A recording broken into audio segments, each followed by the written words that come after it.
Hey everyone, Jason here, Northwest Fly Fishing Outfitters. The last couple years we've been doing a lot of tube tying videos, and subsequently we've had a lot of people ask us on how to rig these tube flies. So let me show a couple different ways with a couple different flies so you know how to rig them while you're on the water. Alright, first let's talk about Tippet Materials. Maxima being the #1 seller and #1 brand we fish. There's 12 pound, 15 pound, those are your main two, and then a lot of times lately I'm using the 20 pound Hatch fluorocarbon that gives you great holding power and doesn't break at all. This stuff's amazing. Now on to hooks. For the loop knot style we'll be talking about, we're going to use just a standard up-eye octopus hook. A couple choices: Owner, Gamakatsu. I'm kind of indifferent, but whatever you have faith in. Owners are a little heavier and a little thicker with less chance of bending out. Gamakatsu's thinner, penetrate better, but will bend out sometimes on big fish. And over here we've got your straight eye hooks for putting the eye of the hook in the junction tubing. So the B10S Stinger from Gamakatsu, thin wire, wide gap, but doesn't seem to bend out even though I thought it would. Or the L11S Gamakatsu, heavy wire, a little smaller gap, and is my favorite two-play hook of them all. Alright, first I want to show you the non-slip loop knot, and this would be to tie on an up-eye Gamakatsu or Owner octopus hook so it trails towards the end of the fly. We're going to use this piece of fly line here to represent your monofilament. So first thing you want to do is just tie an overhand granny knot. Bring the tag end back through the knot. Wrap the tag end over your mono. So pinch the loop there. Wrap it 5 times.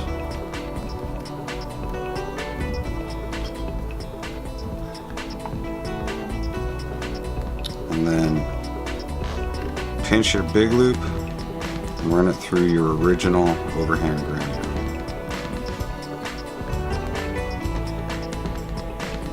Once you get it all tightened up,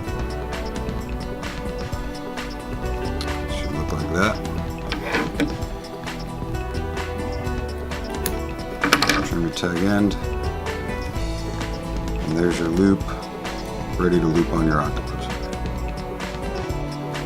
Alright, first way we're going to show you is the way I like to rig all my intruder style flies, where you actually have a lot of the material, Rhea ostrich, stuff like that, hanging off the back of the end of the tube quite a ways, and this will ensure that the hook is at the rear of the materials where the fish is most likely to eat it. So I've tied a loop knot just like we showed you. I'm going to take a size 2 hook, size 1 for bigger flies is fine. 1/0 for Chinook, typically 1/0 or 2/0, but 1/0. I'm going to take from the bottom of the hook, I'm going to pinch my loop, put it through the eye of the hook, and then wrap the loop back over, and then pull it tight. And now we've got a secure connection to the hook, and if you've noticed, the hook will pull straight now instead of up. This is why you don't tie a clinch knot on up-eye hooks, because it'll pull the hook up. You want it to pull straight, and that's where the loop knot comes in. So once you have your hook loop, you're going to take your fly, put your tippet through the fly, run it all the way down, and then seat the knot into the tube. So your knot will go through the junction tubing and stop where the tube attaches, and you've got a fly ready to fish. And if you notice the distance here, this hook is right at the end of the materials. Instead of hanging way back or way up here, you just want it almost parallel, if not parallel, to the end of the materials on the fly itself. So there's the loop knot. Let's show you the clinch knot.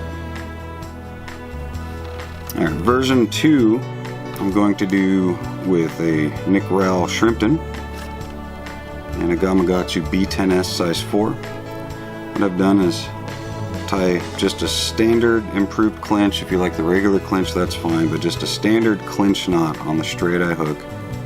And this is important when you have a longer shank hook. The little short shanks won't do this. You need a B10S or the L11S, something with a longer shank. So tie your clinch knot. Run the tube through the leader.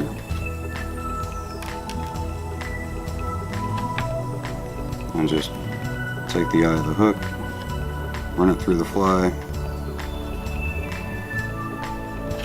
and now you're all seated up.